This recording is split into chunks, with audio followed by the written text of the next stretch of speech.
Hello à tous, c'est Luisa, j'espère que vous allez bien. Vous regardez Meet the Expert, le visio live où des experts te donnent leurs conseils pour que tu puisses réussir ton insertion professionnelle. Aujourd'hui, je reçois Pauline qui est campus manager au sein de Forestia Group et qui va nous dire comment rester à l'écoute d'opportunités en cette période un peu particulière. Hello Pauline, Salut, ça va? mais ça va bien et toi? Très bien, merci. Alors je vois que tu es de retour au bureau, comment ça se passe? Tout à fait. Là, depuis hier, je suis retournée dans les bureaux chez Forestia. Et voilà, ça fait super plaisir de revoir nos collègues malgré qu'on doit être masqués. Mais ça fait vraiment super plaisir de les voir parce que le télétravail, c'était très sympa, mais ils m'ont quand même fort manqué. Donc, toujours très chouette de revenir au bureau. Je comprends. Alors aujourd'hui, tu vas répondre aux questions des étudiants, mais tu vas aussi nous dire comment rester en éveil et à l'écoute d'opportunités. Pour cela, tu vas nous donner les clés, mais surtout tes conseils pour savoir s'il faut en faire plus en cette période et si oui, comment. Comment utiliser son LinkedIn pour l'optimiser et mettre à jour son profil, mais aussi comment sortir du lot dans un environnement concurrentiel. Avant cela, chez vous, si vous voulez retrouver davantage de Meet the Expert, de tutos, de tips, de conseils, vous pouvez vous abonner à notre page YouTube ou nous suivre sur notre Insta en tapant jobteaser_fr. Avant de parler d'opportunités, Pauline, est-ce que tu peux nous parler de toi et nous raconter ton profil académique, mais aussi pro? Oui, oui, bah, du coup, moi, je m'appelle Pauline, j'ai 24 ans, donc je suis d'origine belge. Donc, j'ai commencé mon parcours scolaire en Belgique. Je suis ensuite partie, après ma terminale, faire une année de prépa à Cambridge pour apprendre l'anglais. Et ensuite, je me suis lancée dans des études de communication donc à Bruxelles. Pendant mes études de communication, j'ai fait un stage dans un département RH dans une entreprise qui s'appelle Exki, qui fait de la restauration rapide. Et puis, j'ai aussi fait un Erasmus à Rome pendant ma licence. Et à la suite de ma licence, je voulais me spécialiser en RH. Donc, du coup, je me suis un petit peu renseignée sur les différents masters. Et je ne connaissais pas le principe d'alternance parce que ça n'existe pas en Belgique. Donc, du coup, je me suis dirigée vers un parcours ici à Paris pour pouvoir faire une alternance. Donc, je suis en Master 2 actuellement. J'ai fait un stage l'année passée en recrutement chez Manpower, donc une agence d'intérim. Et maintenant, ça fait un petit peu moins d'un an que je suis chez Forestia en alternance. Donc Forestia équipementier automobile. Et je me charge du coup du recrutement des stagiaires et alternants, de la marque employeur et des relations avec nos partenaires. Merci Pauline. Les premières questions d'étudiants qu'on a reçues, c'est comment rester positif et productif dans notre recherche d'emploi, donc stage, alternance, premier emploi, malgré le contexte actuel? Mais il n'y a pas de raison d'être négatif parce que voilà, malgré le contexte qui est un peu compliqué, les entreprises n'ont pas tout fermé, elles continuent quand même à fonctionner. Donc du coup, elles vont continuer à recruter parce qu'elles ne pourront pas se passer de stagiaires et alternants du jour au lendemain, elles en ont encore besoin. Donc du coup, à ce niveau-là, il n'y a pas de souci à se faire. Après, pour les étudiants, ce que vous pouvez faire, c'est plutôt diriger vos candidatures vers les écoles, vers les entreprises partenaires de vos écoles. Parce que si les entreprises vont recruter des stagiaires, elles vont favoriser du coup les candidats de leurs écoles partenaires. Et pour les jeunes diplômés, plutôt se diriger vers les réseaux alumni où il y a sûrement des réseaux à faire et des disponibilités. Après aussi, pour rester positif, parce que cette période, il ne faut pas oublier, c'est aussi un temps qui nous permet d'apprendre à nous connaître, de faire du développement personnel, parce que c'est important de développer ses soft skills, donc les soft skills, donc les compétences humaines. Et il y a plusieurs moyens de faire ça, par exemple via les tests de personnalité. Je pense par exemple à Assess First. Donc voilà, pour le développement personnel. Et puis si vous voulez rester productif, il faut aussi prendre l'opportunité de faire des formations en ligne. Il y en a un panel important. Donc du coup, par exemple, Coursera, Kokoroe, Open Classroom, ils font plein de formations donc qui vous permettent de développer des compétences diverses. Et puis aussi tout ce qui est Duolingo, Babel pour les compétences linguistiques. Après, pour rester productif aussi, pas hésiter à faire de la veille, faire du benchmark pour bien montrer aux entreprises que pendant le confinement, vous vous êtes renseigné sur les innovations et ce qui se fait dans les autres entreprises pour pouvoir le démontrer en entretien, par exemple. Et en tout cas, voilà, ce qu'il faut savoir, c'est que les recruteurs vont être attentifs sur ce qui vous a occupé, enfin, ce qui a occupé les étudiants pendant le confinement. Donc, que ce soit faire du jardinage, du sport ou reprendre la maison ou s'être formé en ligne, il faut quand même pouvoir justifier le temps qu'on a passé pendant ce confinement. Et on reviendra là-dessus, mais tu parlais de tests de personnalité pour apprendre à se connaître. Chez JobTeaser, en ligne, vous pouvez retrouver le Marco qui permet de comprendre et d'analyser ses intérêts professionnels. Il y avait une autre question, c'était de savoir si en cette période, il fallait en faire plus pour se distinguer. Donc, tu avais parlé de formation. Est-ce que, selon toi, il faut en faire plus? Ben oui, parce qu'en fait, il y a moins d'offres et plus de candidats. Donc, du coup, il faut être super réactif. C'est ce qui va vous démarquer par rapport aux autres. Et les postes peuvent se clôturer assez rapidement. Donc, du coup, il faut vraiment être actif. Après, pour en faire plus, il y a la possibilité de créer des alertes sur les différents job boards, donc par exemple sur LinkedIn ou JobTeaser ou Indeed, pour vraiment être à la page sur les opportunités qui s'ouvrent chaque jour. Donc vraiment à ce niveau-là, il faut être vraiment super réactif.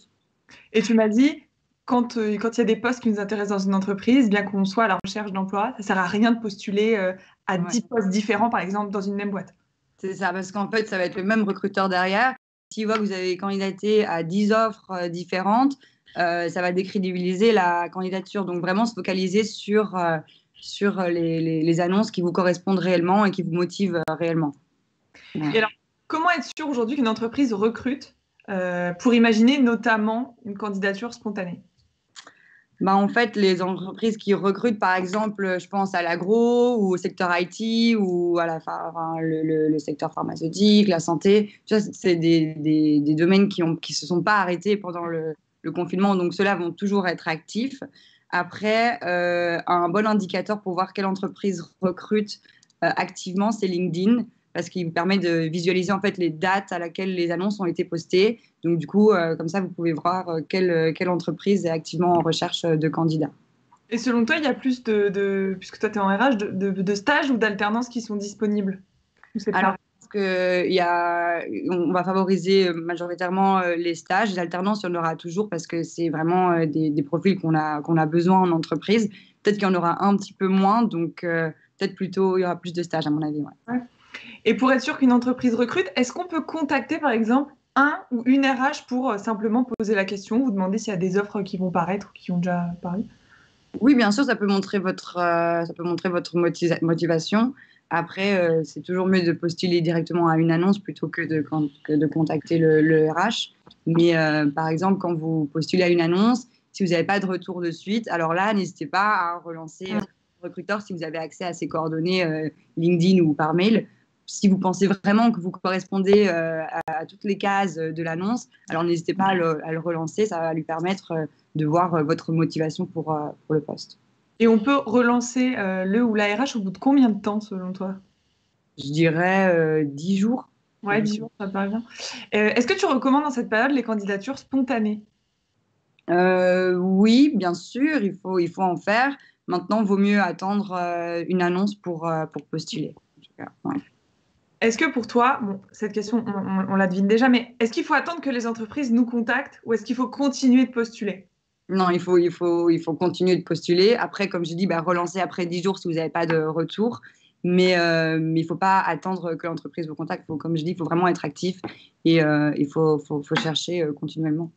Est-ce que le contexte change la façon qu'on a de postuler? C'est-à-dire, de façon habituelle, hein, on envoie nos coordonnées, on répond à l'annonce. Est-ce que ça change ça, notre façon de postuler avec ce qui se passe en ce moment?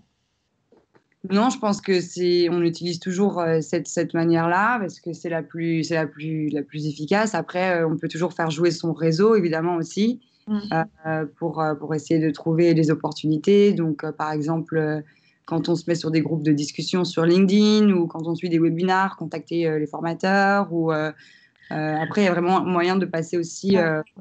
autrement que par la candidature en ligne. Est-ce que tu peux nous dire, quand on envoie donc son CV et qu'on répond à une offre par mail, par exemple, comment ça se passe? Est-ce qu'on fait une brève description dans le mail? Qu'est-ce qu'on écrit dans l'objet? Est-ce que tu peux nous rappeler un petit peu les bases quand on répond à une annonce? Ben, c'est un peu comme sur Job Teaser, vous proposez les lettres de motivation assez courtes. Donc, du coup, ça, c'est vrai qu'on favorise parce que les longues lettres de motivation, j'avoue qu'on ne les lit pas. Donc, du coup, c'est vrai que aller droit au but directement, voilà, ce que vous recherchez, ce qui vous intéresse dans l'entreprise, pourquoi ça vous intéresse et qu'est-ce que vous pourrez apporter à l'entreprise lors d'une expérience de stage ou d'alternance ou de premier emploi. Et tu m'avais dit en objet quand même, c'est important d'écrire le nom du poste parce qu'en tant qu'RH, bah, on poste plusieurs annonces et donc c'est... Bien mettre les références, comme ça, on s'y retrouve tout de suite, parce que c'est vrai qu'un recruteur, il en poste plusieurs des Ouais. annonces. Et alors sans transition, quel conseil est-ce que tu donnerais aux jeunes diplômés pour sortir du lot, valoriser leur CV, mais aussi leur lettre de motivation? Ben, être réactif, donc ça je l'ai dit, être super réactif. Après, ce qui vous permet de sortir du lot, c'est un CV bien fait et original. Maintenant, il y a vraiment plein de manières de faire un chouette CV. Ça vraiment, Des exemples de CV originaux? des exemples de CV originaux, j'en ai vu sous format de journal papier, j'en ai vu sous format vidéo, j'en ai vu sous format photo. Enfin, il y a vraiment plein de possibilités, surtout quand on a un petit peu de créativité pour tout ce qui est en marketing, en communication. Ça, c'est important de se démarquer à ce niveau-là. Après, voilà, ce qu'il faut savoir, c'est qu'un recruteur, il va mettre vraiment 3 secondes en moyenne pour lire un CV et son regard va se porter directement sur le centre de la feuille. Donc, par exemple, quand on a un CV, vraiment mettre les informations essentielles au milieu de la page, ça va pouvoir vraiment attirer le regard du recruteur et il va pouvoir passer un petit peu plus de temps sur votre CV. Donc, vraiment, les informations que vous voulez que le recruteur capte, il faut les mettre au centre de la page. Et on Voilà. est d'accord qu'un CV, ça fait une page. Oui, on est d'accord, complètement. Sur la lettre de motivation, qu'est-ce qu'on peut écrire là pour se démarquer tout de suite aujourd'hui? Pour se démarquer tout de suite aujourd'hui, on peut écrire, par exemple, comment on a optimisé notre temps pendant le confinement, simplement, et comment on en est venu à postuler à cette annonce-là. Donc, exactement, avec vraiment les mots-clés de ce qui nous a intéressés, faire attention aussi aux différents projets en cours dans l'entreprise. Donc, montrer qu'on s'est renseigné sur l'entreprise et sur les entreprises concurrentes également, pour vraiment montrer qu'il y a une vraie recherche derrière. Et voilà vraiment vos motivations et bien remettre toutes vos informations, donc la période, la durée, l'école, etc. Ça, on le met dans l'entête, c'est ça, hein, le type de poste, le rythme qu'on recherche, etc. Est-ce que ce qu'on met dans la lettre de motivation, on l'a forcément mis dans le CV ou vraiment CV, lettre de motivation, c'est deux choses bien distinctes? C'est deux choses bien distinctes parce que dans la lettre de motivation, ça va vraiment justifier tout ce que vous avez écrit dans le CV, donc toutes vos expériences, pourquoi vous avez fait ce choix-là. Et ça va permettre voilà, d'avoir une meilleure visibilité sur votre parcours pour le recruteur. Donc ça ne va pas vraiment être exactement les mêmes informations qui se retrouvent dans les deux. Sinon, ça ne sert à rien.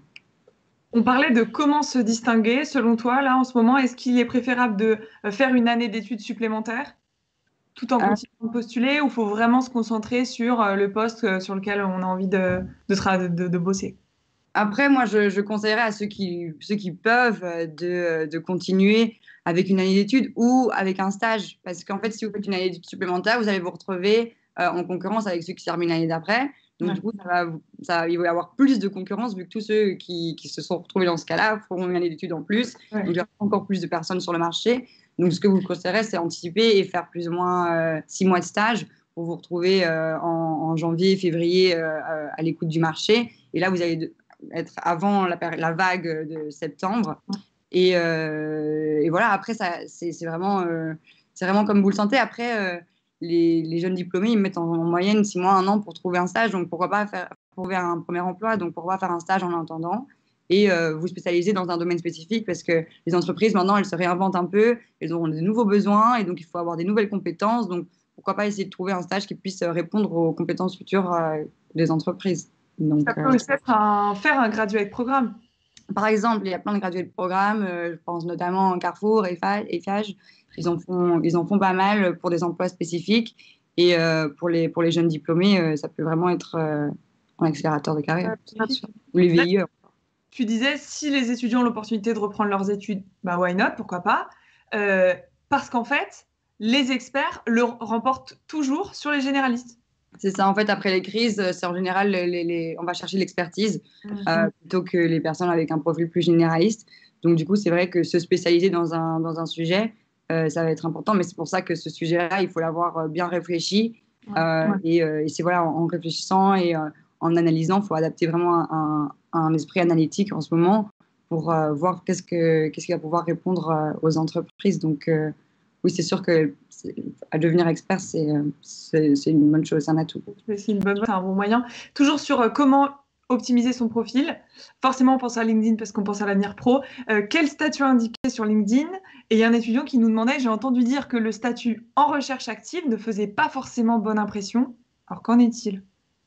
Comment optimiser son profil LinkedIn? Premièrement, le mettre à jour, mettre une photo, épingler son CV, bien détailler les différentes missions qu'on a faites, travailler les compétences, demander aussi à ses anciens employeurs de faire des recommandations et bien choisir les mots-clés parce que c'est ce que le recruteur va voir directement quand il va faire la recherche d'un candidat. C'est les mots-clés qui vont ressortir. Donc, quand vous préparez votre profil, regardez sur les annonces, par exemple sur Indeed ou sur LinkedIn, les mots-clés qui ressortent le plus pour votre type de profil pour pouvoir bien les insérer dans votre profil LinkedIn. Et où est-ce qu'on les met, les mots-clets? On peut les mettre dans les compétences ou bien dans la description de poste qu'on a fait précédemment, les formations, etc. Ok. Après, pour optimiser LinkedIn au maximum, cultiver son réseau, c'est quand même la base de LinkedIn. Donc, vraiment suivre les influenceurs de votre domaine d'activité, suivre les groupes de votre domaine d'activité, engager des discussions, commenter, liker. Ça, vraiment, ça va permettre de vous donner une vraie visibilité. Et après, pour le statut à l'écoute du marché, il n'y a que les recruteurs qui ont accès à ce statut. Et quand on fait une recherche d'un candidat, on va favoriser les personnes qui sont à l'écoute du marché, logiquement. Donc, du coup, c'est pas du tout négatif de mettre à l'écoute du marché, pas du tout. Pour toi, c'est important d'avoir une photo sur LinkedIn? Ouais, il y a un espace pour la photo, donc faut la mettre. Ouais. Et Et il faut faire une photo, évidemment. Oui, c'est mieux. Est-ce que tu peux nous donner tes recos pour savoir ce qu'il faut mettre dans le résumé qui arrive tout de suite dans l'entête de notre page LinkedIn? Est-ce qu'il faut se décrire, parler un peu de ses passions, de ce qu'on recherche? Qu'est-ce que tu recommandes? Mettre ce qu'on recherche, ce qu'on a fait comme formation, le type de poste, le type de secteur d'activité qui vous intéresse, par exemple. Et voilà, la période et votre formation, ouais, c'est ça. Les informations, un résumé en fait de votre recherche. Je reviens sur les conseils que tu nous as donnés pour les détailler. Tu parlais de groupes de discussion accessibles sur LinkedIn. Alors, comment on fait pour trouver ces groupes de discussion? Mais il y en a plein en fait. Faut se C'est rendre où? faut se rendre dans la barre de recherche en fait. Donc il suffit de mettre, je pense que c'est hashtag ou bien un groupe de discussion directement. Et vous trouvez du coup plein de groupes auxquels vous pouvez vous abonner pour pouvoir participer à des échanges des personnes expertes dans ce secteur-là. Et comment est-ce qu'on peut faire de la veille pour recevoir des notifications d'offres, etc. Tu nous as parlé de job board tout à l'heure. Tu peux nous en dire un peu plus? En fait, pour faire de la veille, ce qui est intéressant, parce que LinkedIn, c'est pas vraiment un outil pour faire de la veille, parce qu'il y a des offres, c'est sûr, mais l'outil pour faire de la veille, je recommanderais plus Indeed, parce que Indeed reprend vraiment toutes les offres présentes sur les sites carrières des entreprises. Donc là, vous avez vraiment une visibilité large sur tout ce qui se trouve sur le marché de l'emploi. Donc c'est pour moi la meilleure manière de faire de la veille. Après, évidemment, il y a LinkedIn, bien sûr, pour voir effectivement qui est encore en recherche active ou pas. Mais voilà, je conseillerais plutôt Indeed. Pour les jeunes diplômés et les étudiants, donc comme on peut le voir, je suis en télétravail, on nous demandait, est-ce qu'on doit accepter une offre d'emploi en télétravail et est-ce que cela peut avoir un impact négatif sur leur premier job? Mm. Évidemment qu'il faut accepter une offre en télétravail parce qu'on attend de notre génération qu'elle soit agile. Mhm. Les recruteurs, ils ont besoin de générations avec de l'agilité et on a besoin de montrer qu'on sait s'adapter. Donc, c'est sûr qu'il faut le faire si on a l'opportunité de faire un job en télétravail. Il faut le faire. Ça ne veut pas dire que l'entièreté du job sera en télétravail. Mais voilà, il y aura un accompagnement, il y aura la possibilité d'être en contact avec ses équipes. On a tous les outils digitaux qui nous le permettent. Donc, il ne faut pas avoir peur du télétravail. Quand on commence, c'est vraiment pas un frein. Et puis, ça ne peut pas du tout avoir un impact négatif pour la suite. Ça montre vraiment la capacité d'adaptation, en fait. Donc, Parce que le télétravail, ça va devenir la norme selon toi? oui, a priori, maintenant, les entreprises ont compris qu'on pouvait quand même fonctionner en télétravail. Du coup, elles vont instaurer ça de manière beaucoup plus régulière. Donc, il faut que, de toute façon qu'on s'y prépare et qu'on s'y adapte. Donc, notre génération, on va faire du télétravail, à mon avis, bientôt, tout le temps. Et alors, si on est déjà en télétravail, comment aborder un changement de mission avec son manager ou carrément un changement de poste dans la même entreprise? Alors, donc, si vous voulez changer de mission, comment on parle avec le manager? En fait, dans les one-to-one, donc dans les meetings avec les managers, en fait, l'avantage des outils digitaux, quand on est en call avec notre manager, c'est que c'est straight to the point. Donc, du coup, il y a plus de. Enfin, voilà, on peut directement aller à l'essentiel pour expliquer voilà, qu'on a envie de changer de position, changer de mission. Et en fait, en tant qu'alternant et stagiaire, on crée nos missions. Il faut être acteur. Donc, les entreprises, elles attendent des stagiaires et des alternants, des personnes qui ont qui sont capables de donner leur avis, de donner leur point de vue. Donc, du coup, elles vont attendre vraiment ça des stagiaires et alternants. Donc, il ne faut pas hésiter à parler de ça avec son manager, même si c'est via les digitaux, c'est la possibilité de le faire. Et tu dis via les outils digitaux, tu recommandes plutôt de faire par exemple un échange Skype, Zoom, Teams, etc. et d'en parler, je vais pas dire physiquement, mais tu vois, en tout cas se voir, ou alors envoyer un message quand on veut demander un changement de mission. Il faut quand même voir la personne ou... Comme sujet que pour le faire par message. Je pense que c'est mieux si on le fait en face-to-face via caméra. Ouais. C'est un petit peu délicat par message, il me semble. Est-ce qu'il y a des aspects positifs à changer complètement de poste dans une boîte, dans la même boîte, dans la boîte dans laquelle on est? Oui, bien sûr, ben, ça s'est fait. Hein. Pendant le confinement, il y a des personnes qui ont changé complètement de poste et ça permet de voir des nouvelles facettes de l'entreprise, ça permet de s'adapter et donc, du coup, évidemment, c'est tout à fait positif. Et ma dernière question, Pauline, est-ce que tu pourrais nous donner tes dernières recos, ce que tu aurais envie de dire aux étudiants là pour clôturer tous tes bons conseils?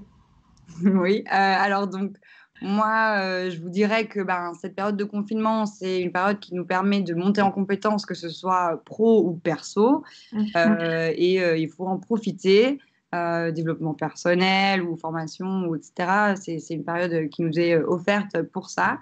Donc, il faut prendre l'opportunité qui se montre à nous. Après, comme conseil, il faut être analytique de la situation. Il faut vraiment analyser, faire de la veille pour pouvoir rebondir et être réactif. Et aussi, je dirais, être actif et engagé via vos réseaux. Donc, cultiver vos réseaux, se renseigner. Et quand vous préparez un entretien virtuel, préparez-le comme un entretien physique. C'est-à-dire, ne sortez pas de votre lit 2 secondes avant l'entretien. Vraiment, préparez l'entretien comme s'il allait être physique. Et voilà, ne vous démoralisez pas. On est dans une période compliquée, certes, mais les entreprises continuent de recruter et continuent d'avancer. Elles se réinventent, elles s'innovent. Donc, il faut profiter de cette occasion aussi pour s'adapter à une nouvelle culture de travail et un nouvel environnement. Donc, voilà mes conseils. En fait, c'était pas ma dernière question. J'aimerais te dire, pour les étudiants qui sont peut-être un peu démotivés là, en cette période, qui trouvent pas de stage, pas d'alternance, pas de premier emploi, est-ce que tu as des petits conseils pour les aider à peut-être se booster ou penser à des choses auxquelles ils n'auraient pas eux-mêmes pensé pour se motiver? Il faut vraiment pas se démotiver parce que c'est pas parce que les entreprises se sont arrêtées pendant quelques mois qu'elles s'arrêtent complètement. Donc, ne vous démotivez vraiment pas. Et pour les stages et alternances, vraiment dirigez-vous vers les entreprises partenaires de vos écoles parce qu'elles comptent sur vous aussi. Donc, à ce niveau-là, c'est une cible facile pour candidater. Renseignez-vous aussi auprès de votre responsable relation entreprise. Il aura sûrement un réseau à vous proposer. Donc, ne vous démoralisez pas. Tout va bien se passer, vous allez trouver. Et pour compléter tout ce que vient de vous dire Pauline, vous pouvez vous rendre sur notre page YouTube ou Insta en tapant jobteaser_fr. Il y a encore plein de conseils. Pauline, je te remercie beaucoup pour tous tes bons conseils. Je te souhaite une bonne continuation. Et encore une fois, merci d'avoir participé à ce live. Chez vous, bon courage pour la suite. N'hésitez pas. Je vais proposer un truc, mais est-ce qu'ils ont s'ils ont des questions, ils peuvent t'écrire sur LinkedIn? Oui, bien sûr. Là, tu te dis oui. Je te remercie beaucoup, Pauline. Je te souhaite une bonne continuation. À bientôt. Toi aussi. Salut tout le monde. Ciao.